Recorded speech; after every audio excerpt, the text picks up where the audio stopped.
Welcome to season 4 of the Be Your Own Kind podcast. I am so excited to share some new ideas and experiences with you and also introduce some more wonderful and fantastic people on the platform. Be sure to visit our site, www.beyourownkind.com, to be able to keep up with the latest news and the latest blogs and content. Also, we have a Facebook community that involves giveaways, touch base, and exclusive deals. If you like the content, be sure to tip your girl a matcha tea on Ko-fi, located at ko-fi.com/beyourownkind24. Thanks again for your continued support and enjoy the episode. Well, hello, Kathleen. How are you today? I'm doing great. Good. Welcome to the Be Your Own Kind platform. Thank you. You're welcome. Can you just give us a little introduction about what you do? Sure. I own a content writing, I'll call it an agency, because there are a number of writers who work for me. Mm-hmm. I've been in business for about 12 years. Most of our clients are marketing firms. So we write website copy, blogs for businesses. Those are our main types of writing. I didn't set out to develop an agency. I just started out doing freelance writing with the opportunity to work for myself and from home and all that goes with that. But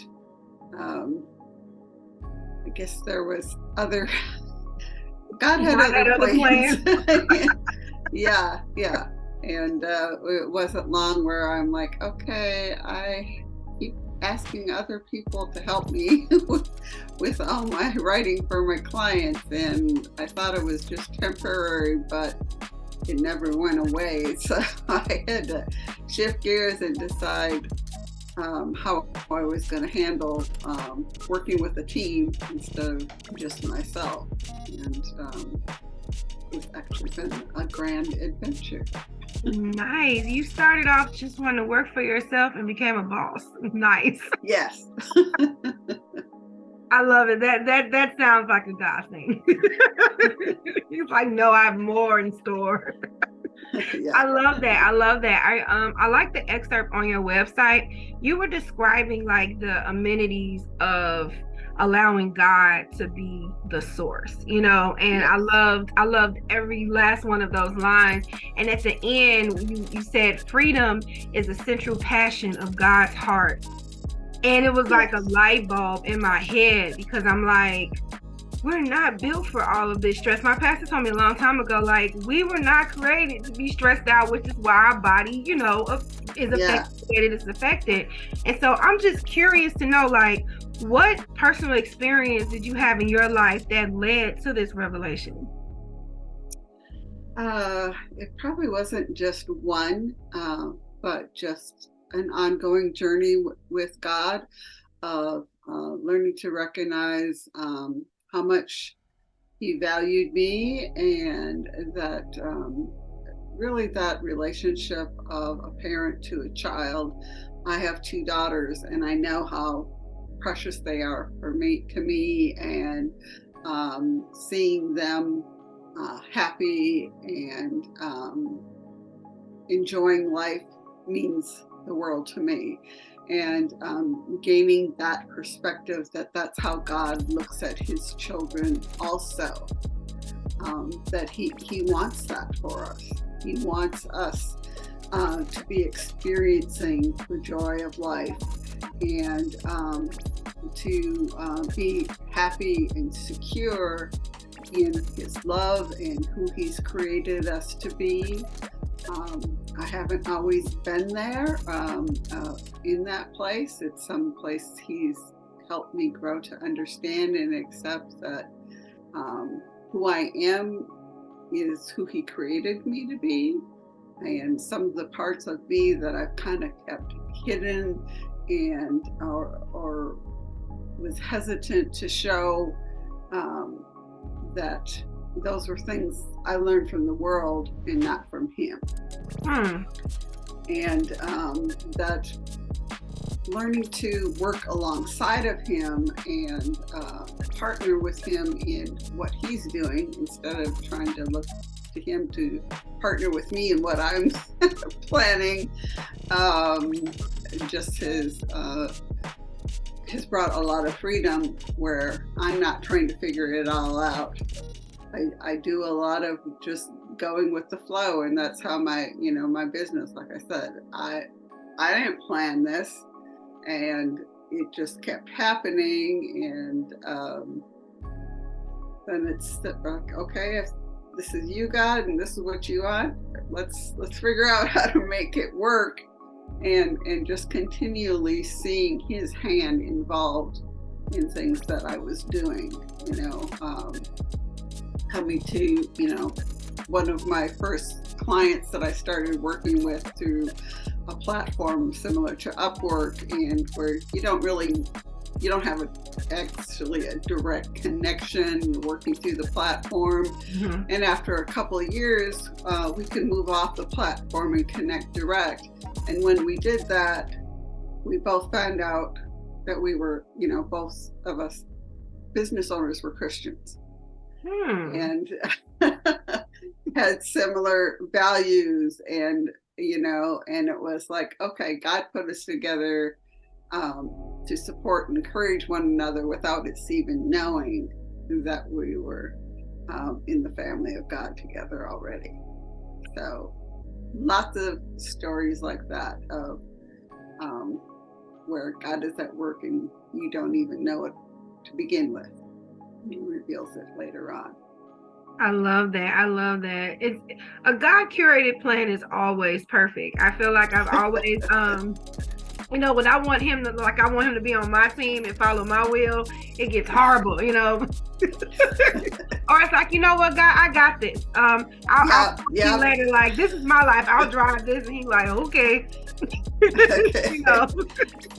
Then when you invite him into situations and flow with him, it's like, 10 years of doing it your own way, it's kind of like washed off of one day of just inviting him into your situation. Yeah. So I love that story. I really love, I just loved your whole website, because it was like, I of myself did none of this. I am literally just on God's path and the purpose that he has, placed in my life. So I just loved all of that. I was so inspired by your website.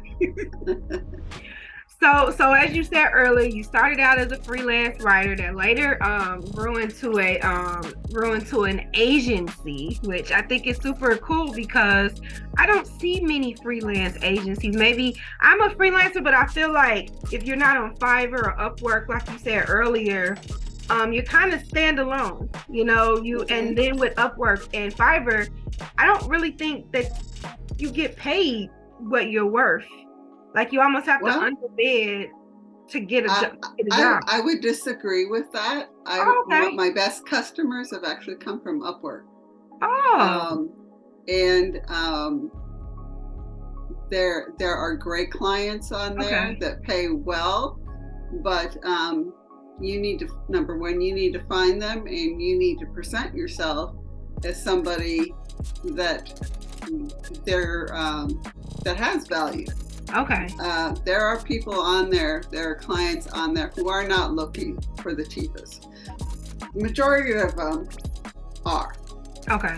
But there is those on there that are willing to pay for good value, for good quality, for reliable workers in a number of different fields.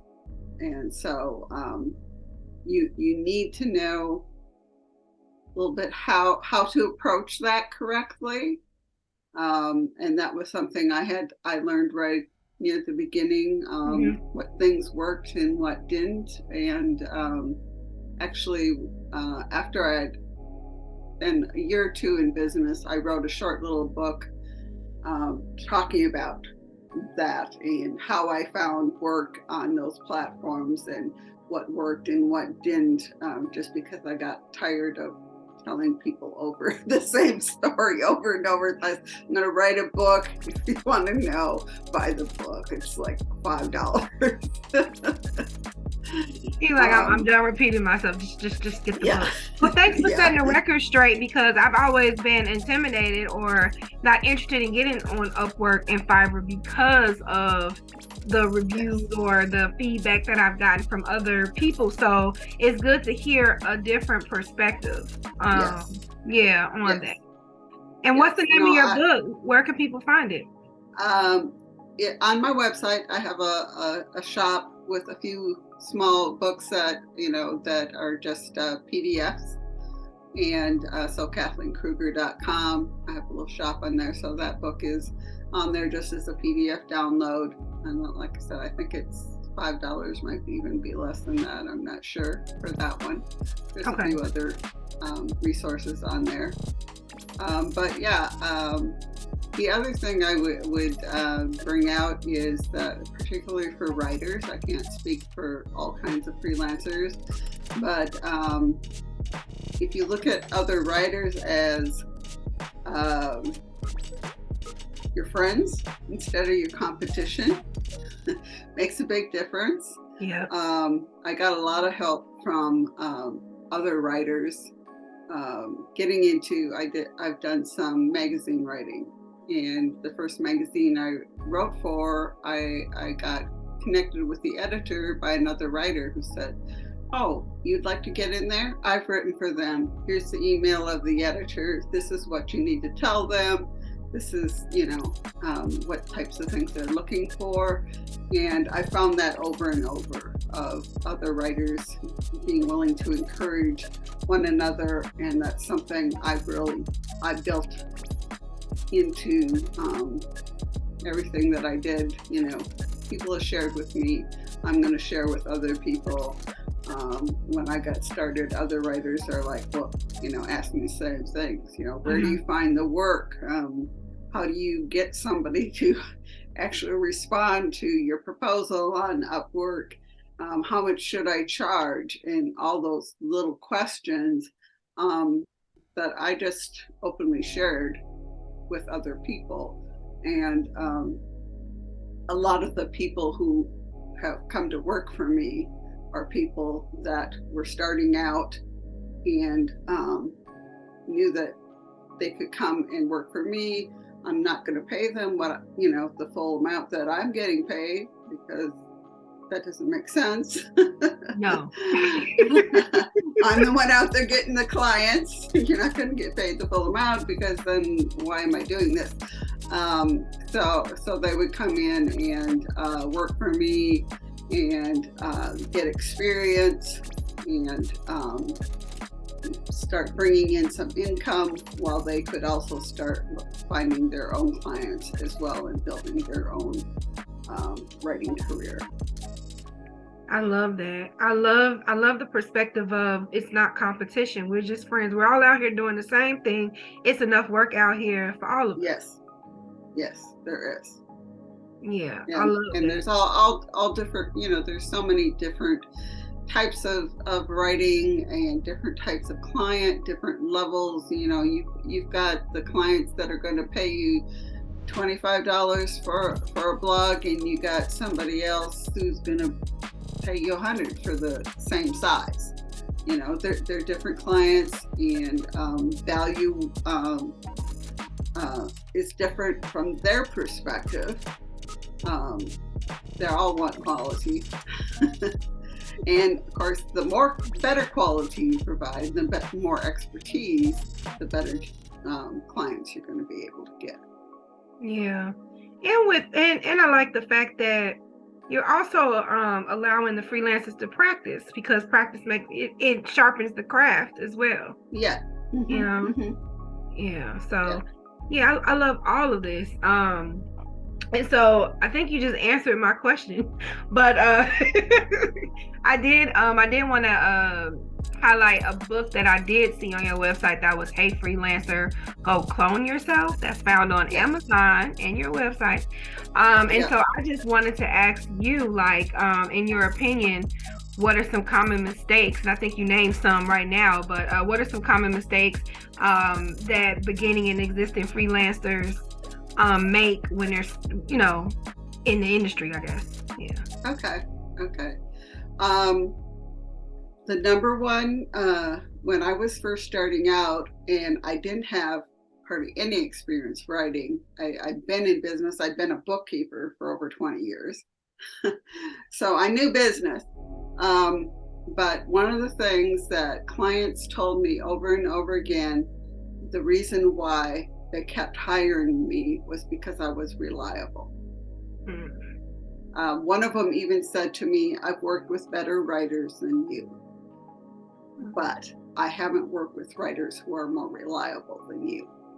And I could help you get better at what you're doing. And I did. I learned a lot from my clients, particularly in the marketing industry, and learning about how website copy should be written in order to draw someone in, how to use SEO keywords, which has continued to evolve over the years, and I keep having to adjust with that.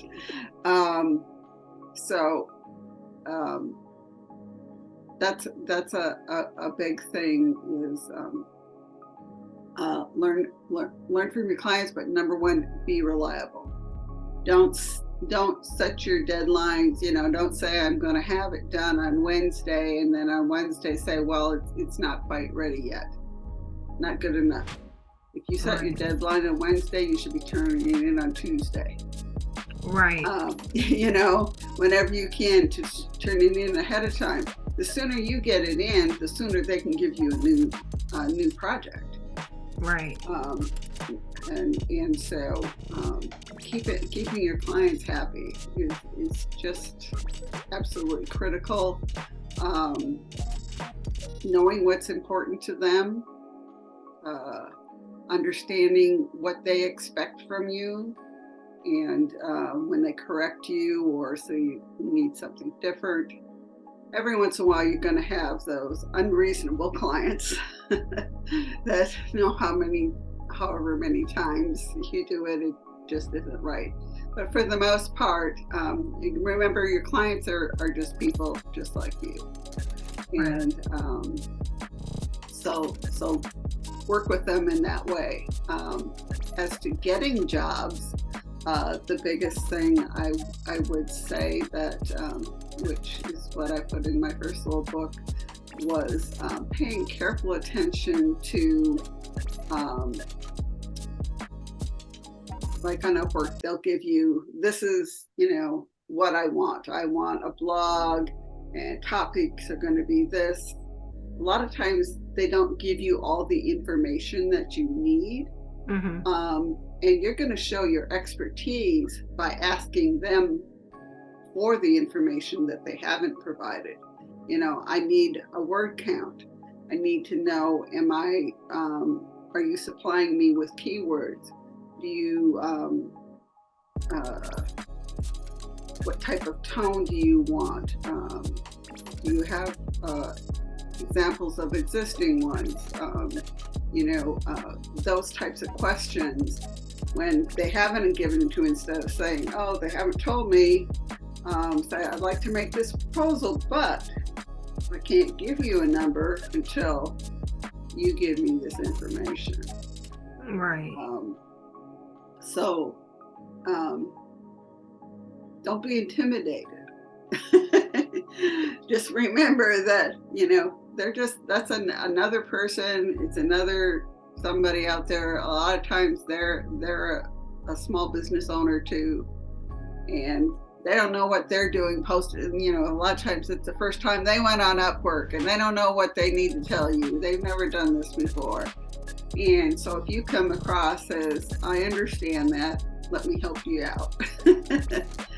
And, and maybe they're asking for something and, that's just not the right way to do it. Right. And you can gently guide them with your understanding of whether it's SEO or what people respond to in different ways.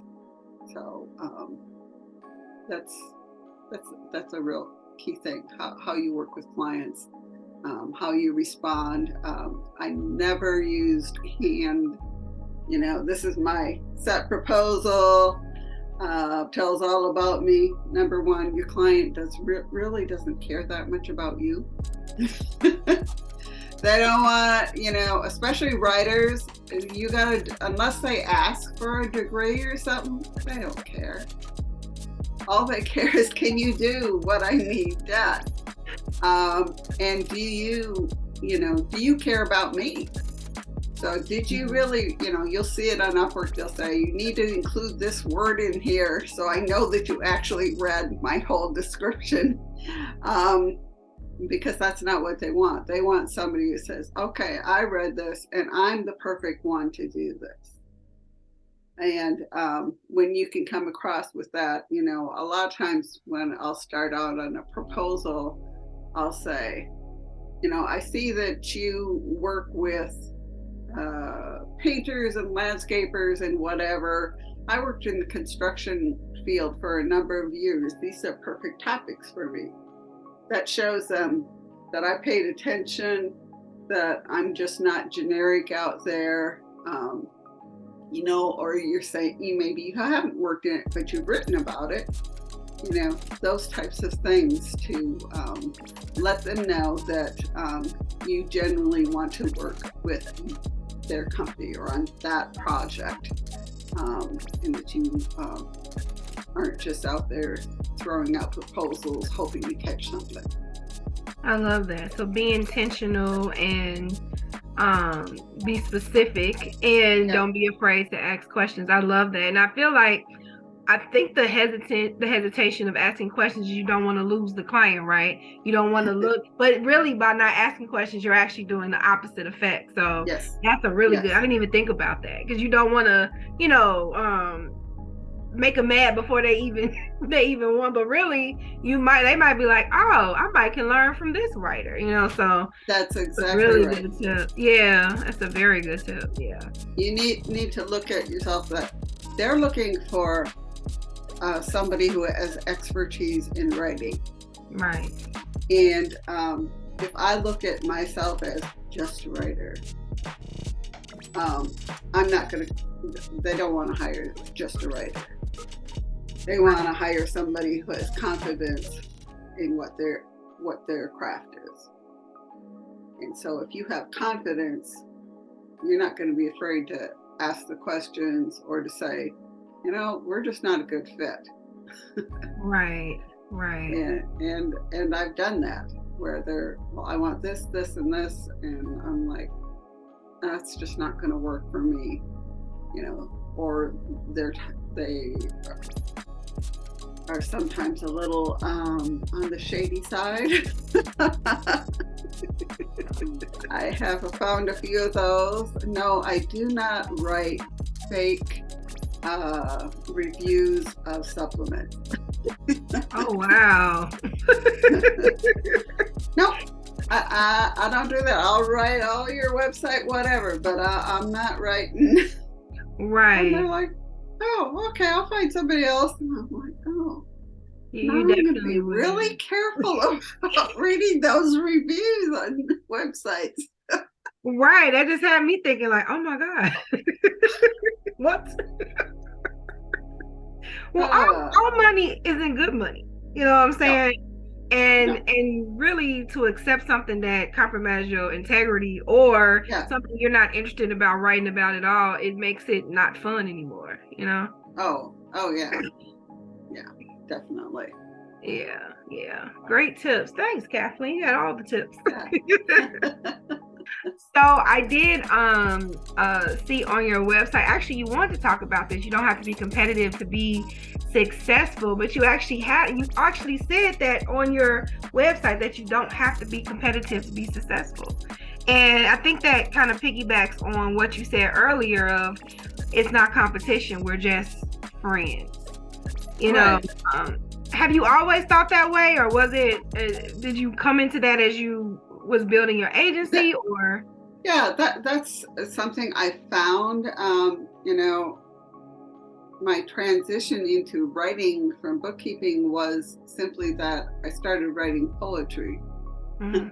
And I was posting it online on a site where different types of writers, you could post your writing, and there was ads, and you might earn a few pennies off it. People went to your writing, and there was a community of writers there who wrote. Some liked to write news, some wrote poetry, some wrote more opinion pieces, some were humorous, and it was just a great mix of people who were very, for the most part, very encouraging of one another and helpful to one another. And so that was my first experience of that. And then when I started reaching out and attempting to make money from my writing, and connecting with other people in the writing and publishing industry, that's just what I experienced. Was, like I said, people going, oh, well, you should check out this one, or this is how you do this, or this is how you do that. And so it just came naturally that, that's what I experienced. That's what I continued to present in my relationships with newer writers as well. Yeah, because there's strength in the community anyway. Than standing alone. I don't know if that is a message that actually get pushed out, in social media, where I want to be a boss that. Yeah, but can we just all be like, colleagues? Yeah. My writers will call me boss, but but they know I'm their friend. They know, I've dealt with a lot of different issues over the years working with a team. There's the writer who we had this large assignment, and it was all saved to his computer, and he lost it the day before the deadline. And he's like, I'm gonna try to recreate it, and it was a thing where I said, okay, I know you can't do all of this in overnight here. So I called on another writer. Between the three of us, we basically worked all night and got the piece done so we could get it into the client. Wow. That's what we do. Other, times where somebody's here's a funny one for you. Okay, so I have a writer in Ireland, and you just never know. He's the one who lost the big assignment. But one time he said that he didn't think he'd be able to get his assignment in on time. He said, because I need to get my father-in-law out of town, his life is being threatened. And I'm like, oh, really? Okay. That's the best excuse you come up with yet. And then he was like, no, I'm serious. Oh. We're talking Belfast here. I need to get him out of town. I'm like, oh, okay. We can deal with that. Somebody else has a heart attack, and those are some of the things in Hey Freelancer, Go Clone Yourself, the things that I've come across, and then it's like, okay, what do you do and how do you protect yourself? One of the things I learned from those situations was don't have them save it on their computer. Have a Dropbox or a Google folder, and as they're working on it, that's where they save it to. Right. So that if the disaster happens, it's not lost in limbo somewhere and you have to start over, that I will have at least have access to what they have done. So running into those types of situations and being prepared for, okay, if this writer like I said, ends up in the hospital. I've had that happen, then who can I hand it over to make sure it gets done? Or am I going to have to jump in and actually take care of it myself? And being there to support them and encourage them and say, hey, when things get better, when you're right, come on back and we'll get you back up to speed. We've done that many times for writers where things happen. Right. And get them through it. I like that. I like the teamwork atmosphere, and that is really a quality of leadership. Leadership is not dictatorship. And I feel like it's kind of transitioning out of that anyway, where leaders are being more, attuned to their group and personality traits and things of that sort. So I feel like the whole dictator corporate vibe is kind of transitioning out anyway. But I do love the fact that you're not scared to get your hands dirty, or even in a frustrating situation. Like, I'm sure that was frustrating when it was lost, but it's like, hey, no time for emotion. We only got a day to get this in. So what can we got to get this going, Yeah. And my other writer says, I'm putting on the coffee. Let's go. we got to do what we got to do. So. So, and my writers, that's the big thing is that they know I care. Yeah. And, that doesn't mean that if I feel like their quality is not up to snuff or something, I'm going to tell them. I'm going to try and do it as nicely as I can. But, this is my company, and this is what the client's expecting. You can't get lazy on me here. Right. And not take this work for granted.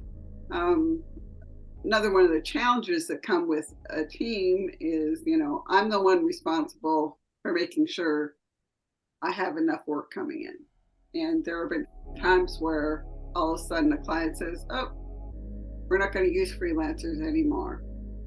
And you're like, oh, hi, there just went several $1,000s a month.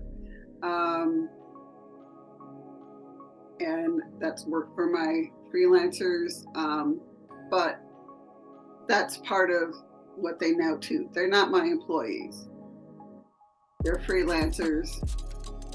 And I expect them to go out and get other clients besides me.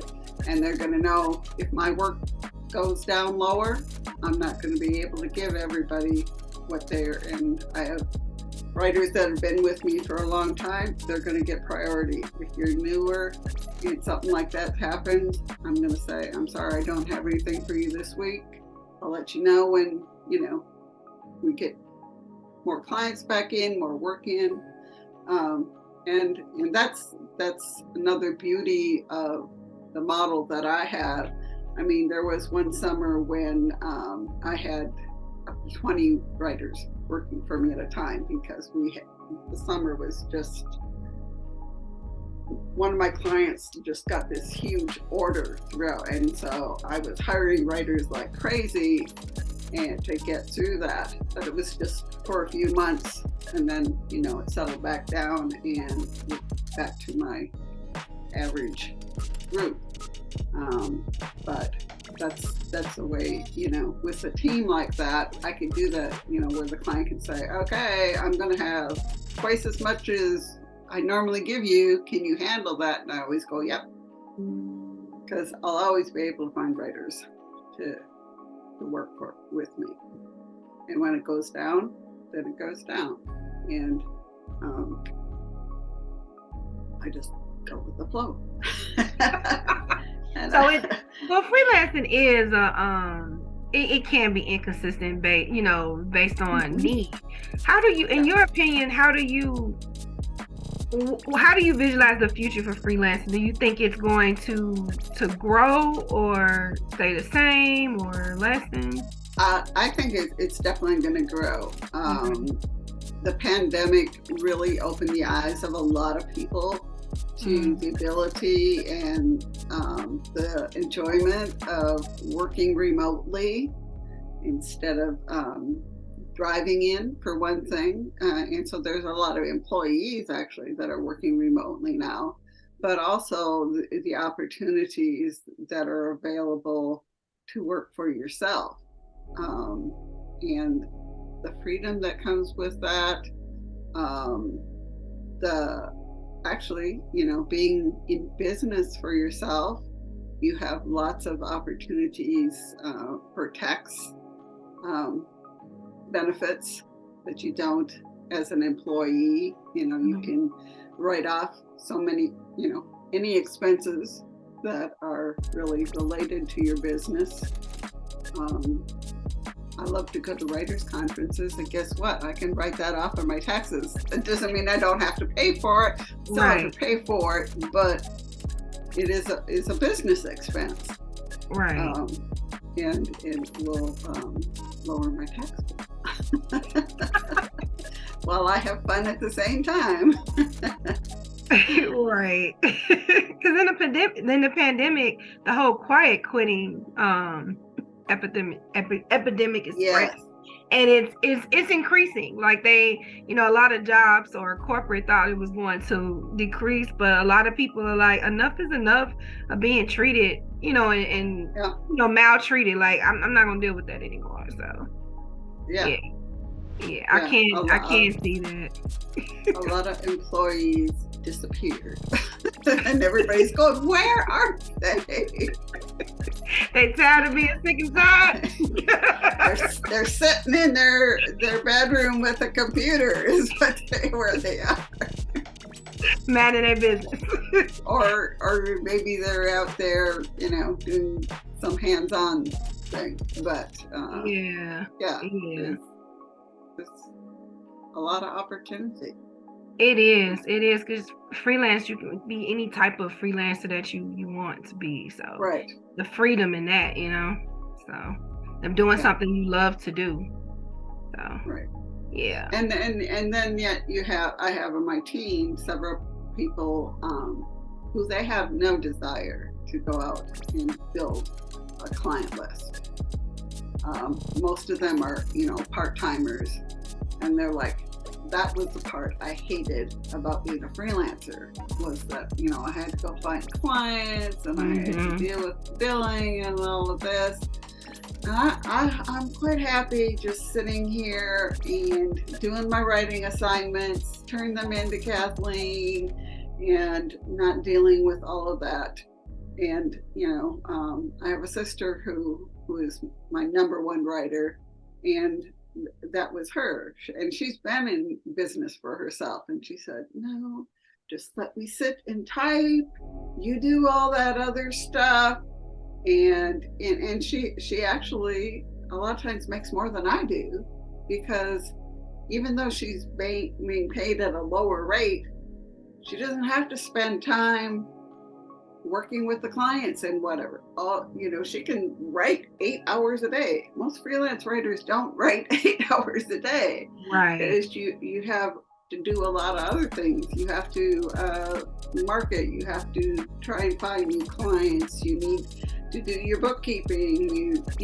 There's all these added on things that take up your time, where if you're just working for somebody else and they're doing all that, you don't have to worry about it. Yeah, and you can get away with getting paid a lower rate, because that's one of the questions people say, well, what writers are going to work for you and get paid less than the going rate out there? And I'm saying, you'd be surprised how many are out there that would be happy to just take the assignments and not have to deal with that. And especially, like I said, new writers coming on. And new writers, some of them, I'll always give them a trial, and some of them, they just aren't there yet. They need more practice even than I can give them right away, because I need them to to be able, I can't just rewrite what they gave me. But there's a lot of people out there who are really good. They just have that talent, or they've done different types of writing, and but they just need that time getting started and learning the ropes and bringing in an income of some amount while they work on building their business themselves. That's my co-writer, my co-author on the book is a gentleman who came to work for me part-time, writing and editing. He was teaching school, but wanted to move into freelance writing. And so he started with working for me. He saw how I operated my organization, and now he has been on his own for a couple of years, and he's doing the same thing where he's hiring other people to help him out when his load gets heavy. So nice. So it doesn't work just for me. Other people can do it. I love that. So if someone is looking, to be hired under you, how would they go about applying? They could contact me through LinkedIn. Okay. Would probably be a good place where they could find me there. Kathleen Krueger. My business is called Crafter of Words. Okay. I'm not really looking to hire right now. Oh, okay. But those things come up where either we get really busy or maybe a writer leaves. So I'm always open to getting messages from people who might be interested. Okay. And I'm always happy to talk to somebody. As long as I don't have 50 people a day, I can't quite handle that. But otherwise too, the resources on my KathleenKrueger.com website have my new book, Hey Freelancer, Go Clone Yourself. That's great for somebody who is already freelancing and wants to figure out, how to grow their business that way, and what not to do and what to do and those types of things. And then I have my other book about getting started on freelancing, and I have a couple things on there on website copywriting. That was my specialty. And that's another thing is I didn't actually bring up in the book, I don't think, but as my team became more self-sufficient, then I had a project manager working with them. Then I started working on focusing in on a specialized niche for myself in the writing. And I decided that would be website copywriting. And I took some courses on, how to establish what your niche is, and then how to market that. And because I had the income coming in from my team, I had the time to explore those things and start marketing myself at a much higher level pay than the other work that I was doing. And so that's another advantage of once you have that team established, that gives you opportunity to where I didn't have to let go of my lower paying customers. I'm having them serviced by my team, but I could now start working with higher paying just for myself in a specialty area. And that was very profitable as well. Nice. I love that. Here on BYOK, we have a signature question. Is if you can describe yourself in one word, what would it be and why? Ooh, you didn't warn me about that. One word.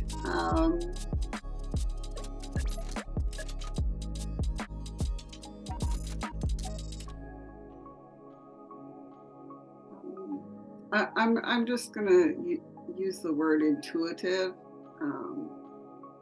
just because that's kind of that flow of listening to the Holy Spirit and paying attention to what's going on and the connections,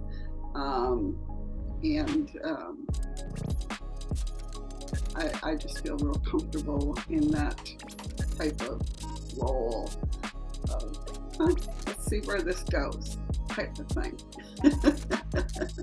I'm not a planner.